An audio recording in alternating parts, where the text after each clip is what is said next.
Por otra parte, la columna trajana ofrece una solución original al desarrollar en espiral, con un sentido narrativo e histórico, las campañas militares de Trajano en las fronteras del imperio, dejándonos muchos datos del mayor interés por la minuciosidad descriptiva de todas sus escenas.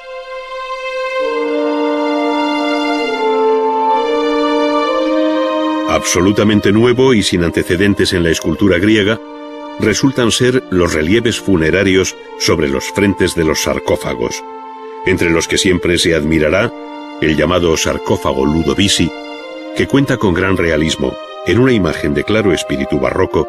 una batalla bajo la dirección de un general romano, que es el difunto, frente a los bárbaros de la frontera con Germania. Este tipo de sarcófagos servirá de pauta a los primeros sarcófagos monumentales cristianos que, como en otros muchos aspectos del arte paleocristiano en general, tendrán en Roma su obligado punto de partida.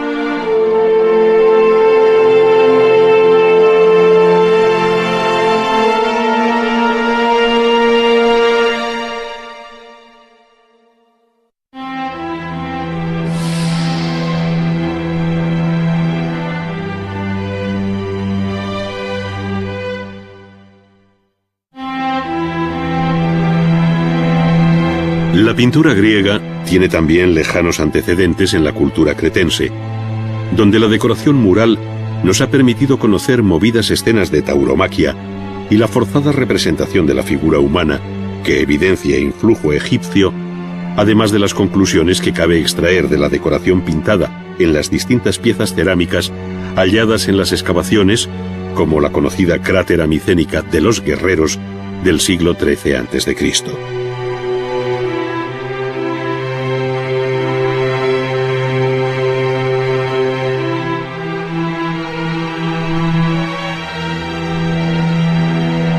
Es precisamente el mundo de los llamados vasos griegos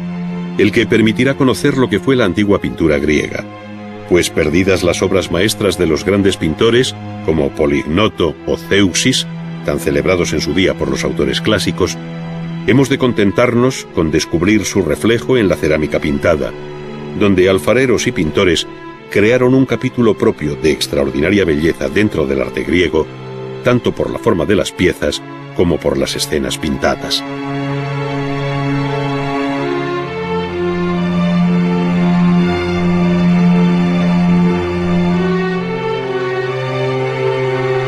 Así, partiendo del periodo geométrico y orientalizante, con figuras muy esquemáticas, las superficies de los vasos griegos se convirtieron en campo apropiado para la representación de todo tipo de escenas, mitológicas, de costumbres, deportivas, eróticas, etc., que estilísticamente siguieron el curso general del arte griego a través del arcaísmo, clasicismo y período helenístico.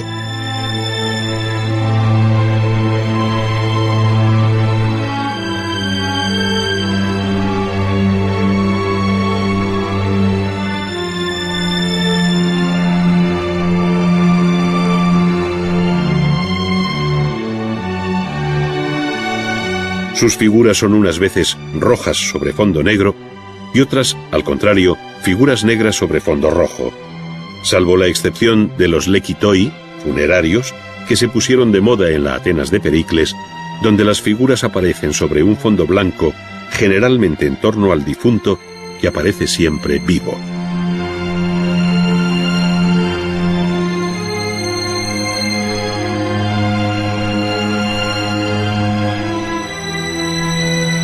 En todos los casos, predomina siempre el dibujo sobre el modelado. Las formas planas y recortadas, sin matices de luz ni color, y una gran sobriedad cromática, que son los elementos comunes a la pintura mayor, al menos hasta el siglo V a.C., observándose después el creciente influjo de los modelos escultóricos en el mayor movimiento de las figuras y en la naturalidad de sus actitudes.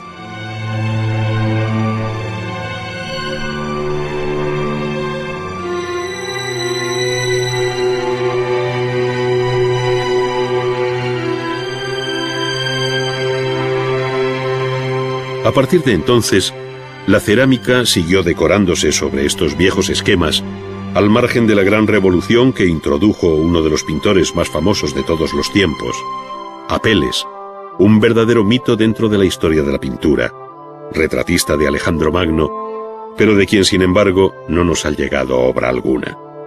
Sabemos que utilizó la cera y que empleó 4 colores que matizaba con el claroscuro.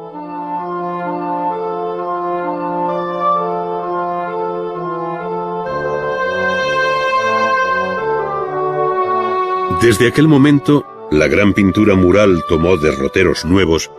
y a falta de una obra original griega, nos quedan las copias romanas, que fijaron para siempre en mosaico las grandes composiciones hoy perdidas. Ninguna obra tan espectacular como la batalla de Iso, en definitiva un cuadro de historia que narra el enfrentamiento entre Alejandro y Darío III. La copia en mosaico fue encargada en el siglo II a.C. por el propietario de la Casa del Fauno en Pompeya, a quien le interesó tener una réplica de un famoso original griego del siglo IV, muy probablemente contemporáneo de Apeles, atribuyéndose su autoría a Filoxenos de Eretria.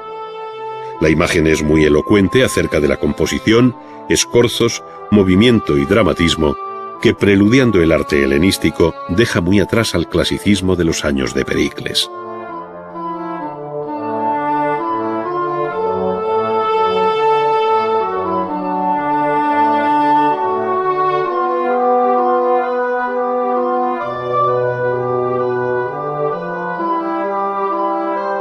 La misma ciudad romana de Pompeya ha conservado entre sus pinturas murales copias de originales griegos,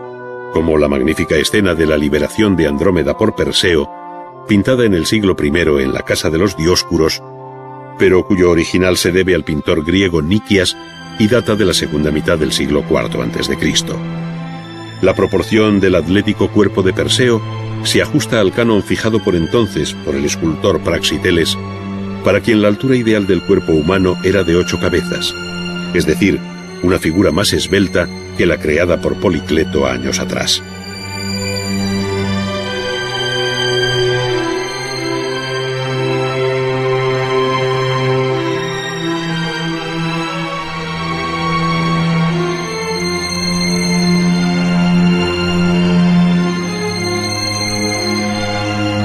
Sin embargo, antes de comentar estas copias y otras obras romanas originales, es necesario recordar la existencia del nada desdeñable capítulo de la pintura etrusca, aunque ceñida siempre a su carácter funerario. Se trata de amplios conjuntos murales pintados al fresco que dan luz y color al interior de los enterramientos excavados en la roca, siendo especialmente notable el conjunto de tumbas de Tarquinia, la ciudad más antigua de Etruria. Paradójicamente, en estas pinturas todo es vitalidad, aunque se trate de banquetes y danzas funerarias, de tal manera que entre el movimiento de las figuras y la alegría del color, asistimos a escenas muy expresivas de la vida etrusca que entre los siglos V y IV a.C. conoció su edad de oro pictórica.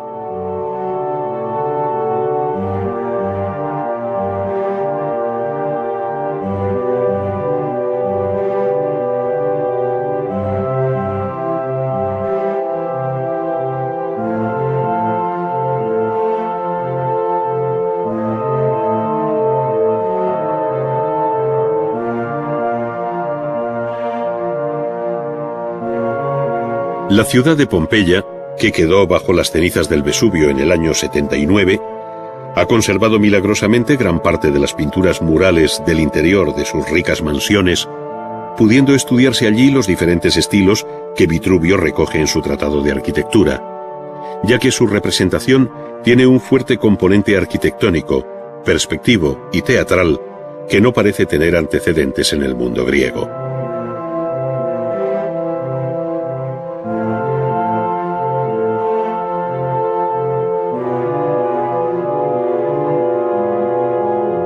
Sobre estos muros se hicieron también copias libres de célebres composiciones griegas,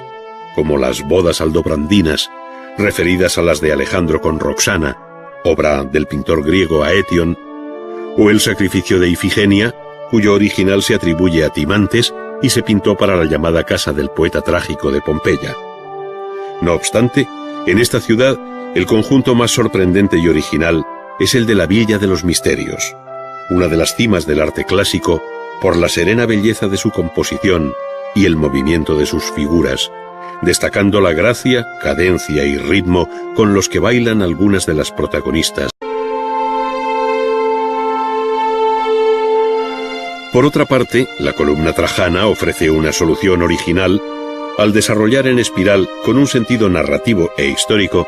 las campañas militares de Trajano en las fronteras del imperio, dejándonos muchos datos del mayor interés por la minuciosidad descriptiva de todas sus escenas.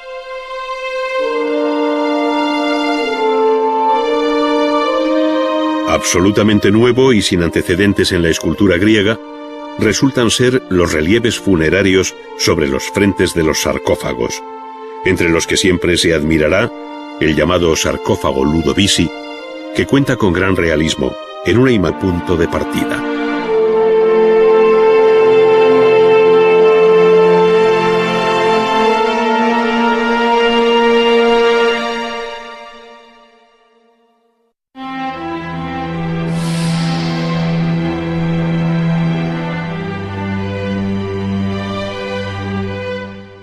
De claro espíritu barroco, una batalla bajo la dirección de un general romano, que es el difunto, frente a los bárbaros de la frontera con Germania. Este tipo de sarcófagos servirá de pauta a los primeros sarcófagos monumentales cristianos que, como en otros muchos aspectos del arte paleocristiano en general, tendrán en Roma su obligado. La pintura griega tiene también lejanos antecedentes en la cultura cretense, donde la decoración mural nos ha permitido conocer movidas escenas de tauromaquia y la forzada representación de la figura humana que evidencia influjo egipcio,